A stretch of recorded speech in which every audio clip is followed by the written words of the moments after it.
নমস্কার বন্ধুরা, good morning. সকাল সকাল চলে এসেছি ঝুম্পার পাঁচমিশালির ঝুম্পা বৌদি। সকালবেলায় দেখো আমি রেডি হয়ে বেরিয়ে পড়েছি। কোথায় যাব জানো? যাবো আমি সেই দুর্গাপুর, আমার গুরুদেবের উৎসবে। তো যাই হোক, আমার সাথে আমার মেয়েও যাচ্ছে না, আর তোমাদের দাদা ভাইও যাচ্ছে না। কারণটা হলো, মেয়ের দুদিন হয়েছে পরীক্ষা শেষ হয়েছে উচ্চ মাধ্যমিকে। তো অনেক দিন ধরে তো রাত জেগে পড়াশোনা করেছে, তাই বললো মা যাবো না, মাসির কাছে চলে গেছে।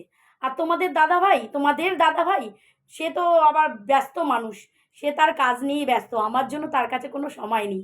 তো কি করব, তাই একা একাই বেরিয়ে পড়লাম। একা একা যাচ্ছি না, যাচ্ছি আমার গুরু বোনদের সাথে, অর্থাৎ আমার পিসি, কাকিমা, জেঠিমেরা, সবাই একসাথে মজা করেই যাব। তো চলো, যাই হোক আর কথা বাড়াবো না, এবার বেরিয়ে পড়ি। চলো পুটি, আমিও তো যাচ্ছি, চলো চলো চলো। এই একদম মিথ্যা কথা বলবে না। ব্যাগ নিয়েছি, চলো। না গো, মিথ্যা কথা বলছে। চলো, তাড়াতাড়ি দেরি হয়ে হ্যাঁ, যাচ্ছে। তা আমার জন্য সময় নেই, কত করে বললাম।